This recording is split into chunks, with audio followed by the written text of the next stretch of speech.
মহাপ্রভু যখন ছেড়ে যখন চলে গেলেন তাকে, এই বিষ্ণুপ্রিয়ার বয়স ছিল তখন মাত্র 14 বছর। বলুন তো মা, 14 বছরের একটা ছোট্ট মেয়ে, ছোট্ট কন্যা, মহাপ্রভু তাকে ছেড়ে চলে গেছে।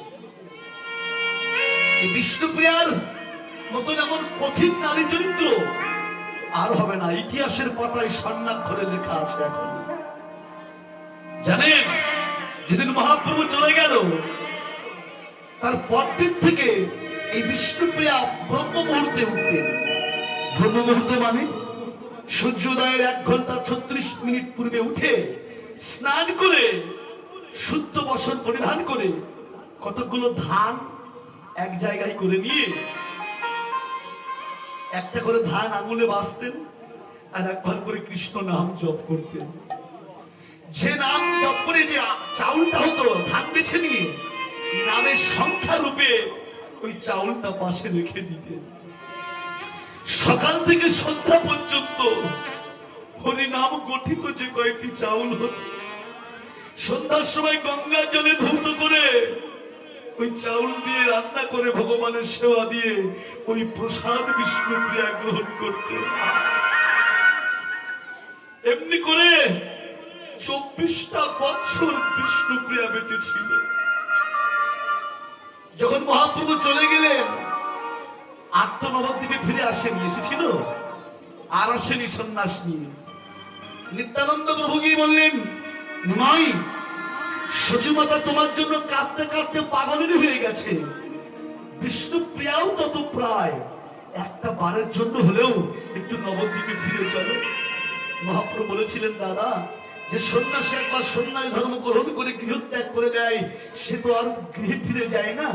তবে আমি নবদ্বীপে যাব না, আমি ওই অদ্বৈত গৃহে যাব। তুমি নদিয়াবাসী সবাইকে সংবাদ দাও, সবাইকে নিয়ে এসো, আমার মাকেও আমার কাছে নিয়ে এসো, সবাই আমার কাছে আসে, আসুক, কিন্তু একজন যেন আমার কাছে না আসে। তিনি কে? তিনি হচ্ছেন দুঃখিনী বিষ্ণুপ্রিয়া। সবাই আসে, আসুক, কিন্তু বিষ্ণুপ্রিয়া যেন আমার কাছে না আসে। সবাইকে সংবাদ দেওয়া হলো। নদিয়াবাসী উন্মাদের মতো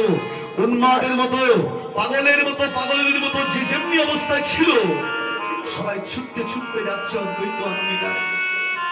নিত্যানন্দ প্রভু এসে মাকে বললে, মা, তোমার নিমাই ফিরে এসছে মা অদ্বৈত গৃহে, চলো একবার দেখতে যাব। তখন বলেছিল সচিমাতা, বৌমা, আমার নিমাই ফিরে এসছে মা, চলো একটা বারের জন্য হলেও তার বদনটা দর্শন করে আসি।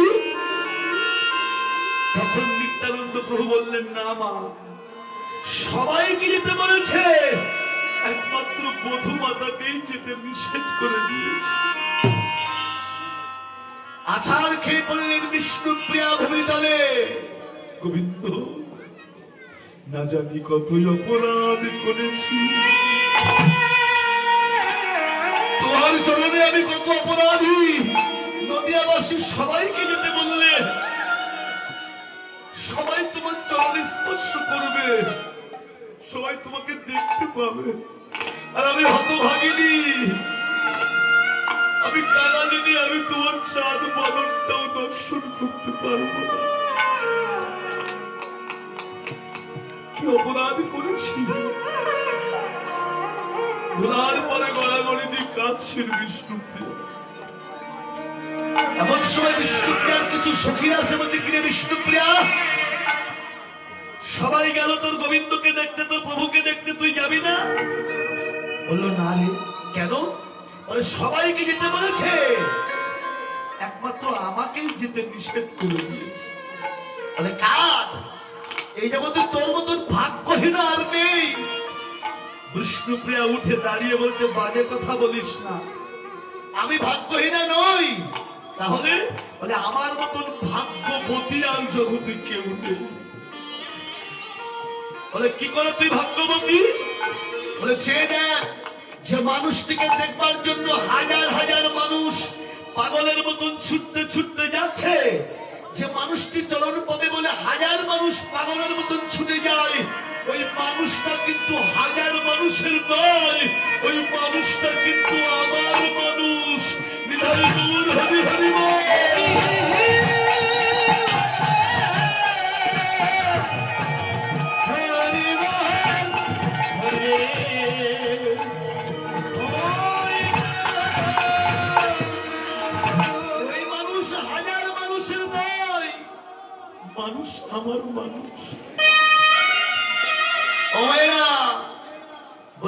মানুষটা আমার মানুষ।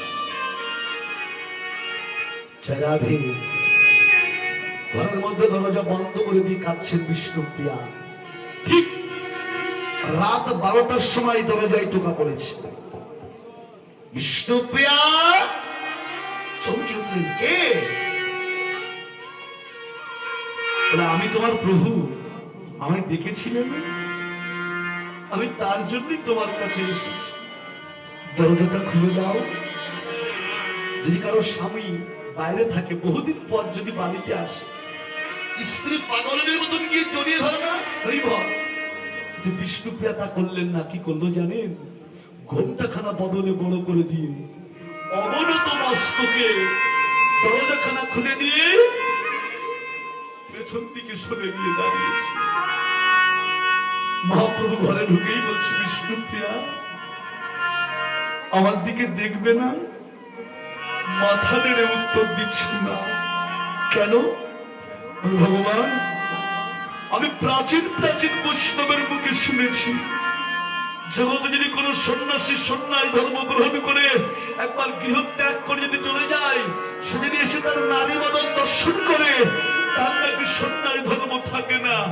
আমি চাই না যে আমার মতো একটা হতভাগিনীর জন্য আপনার কৃষ্ণ ভজন নষ্ট হয়ে যায়। আছাড় খেয়ে বললেন মহাপ্রভু বিষ্ণুপ্রিয়ার চরণ তলে, বিষ্ণুপ্রিয়া তোমার মতন সহধর্মিনী না হলে কি আর গোবিন্দের ভজন করা যায়? বিধায়ী গৌর হরি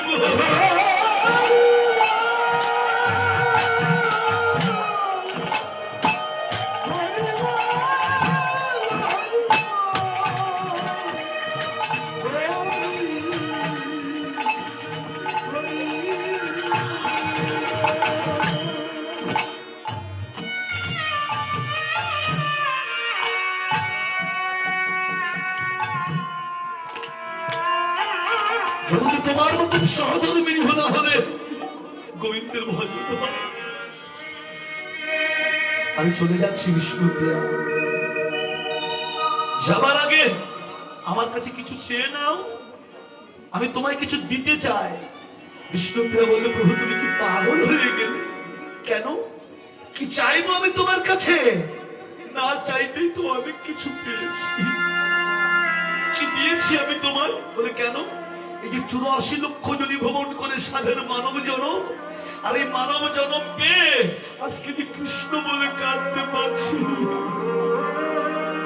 এই কৃষ্ণ বলে কাদার জনমটাই তো তুমি আমায় দিয়েছ। গোবিন্দ আর কি চাইবো? এই বিশ্বের পতিকে যে পতিরূপে গ্রহণ করেছে, তার কাছে কি আর কিছু চাওয়ার থাকতে পারে? তবু যদি কিছু দিতে চাও,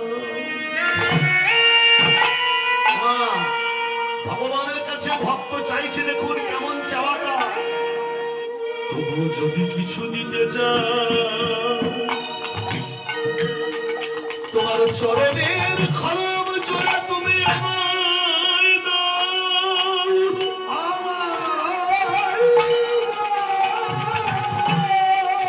যদি কোনদিন রাতের অন্ধকারে তোমায় দেখতে আমার ইচ্ছা করে, সেদিন ডাকবো তোমার নামটি ধরে, সেদিন এসে দাঁড়িয়ে ওই খড়মের উপরে গোবিন্দ সেদিন তোমার চরণে নিবেদন, সেদিন যেদিন খাতা ছেড়ে প্রাণ পাখি উড়াল দিয়ে চলে যাবে, সেদিন তোমার আকুল চরণে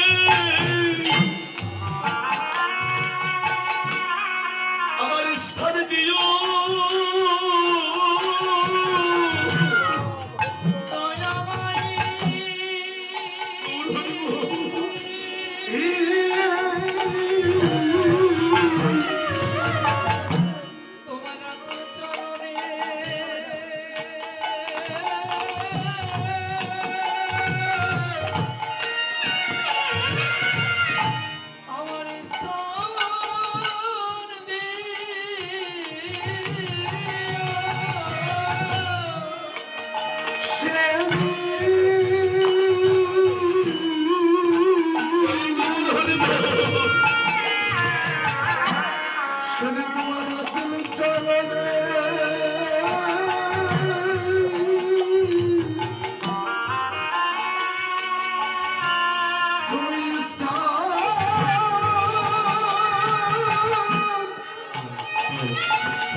তোরা চরণে আমার স্থান দিয়ে আমি আগের ভাগে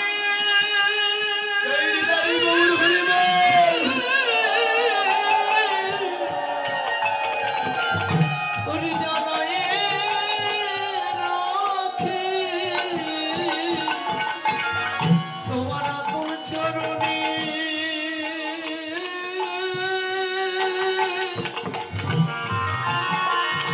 আমার স্তন দিও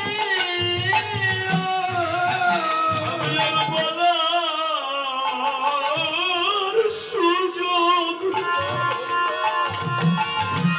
বলার সুযোগ আর পাই কি না পাই তোরা তোর চরণে আমার স্থান দিয়ে ওরে আমি বলার সুযোগ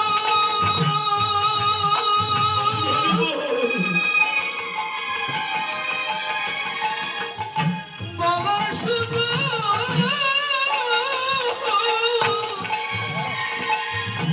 পাইব না পাই প্রভু গো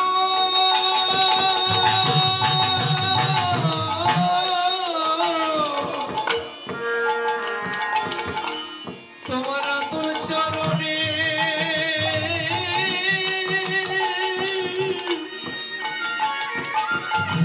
আমার স্তন দিও ওরে আমি বলার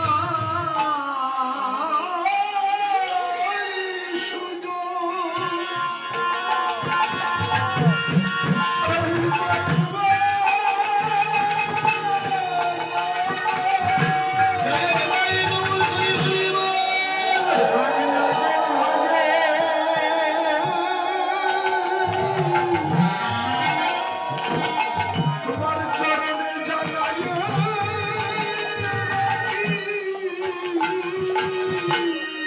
দূরে যাবে এই প্রাণ পাখি এই আগে থেকে তোমার জানাই রাখি না জানি কখন উড়ে যাবে এই প্রাণ পাখি আমি আগের ভাগে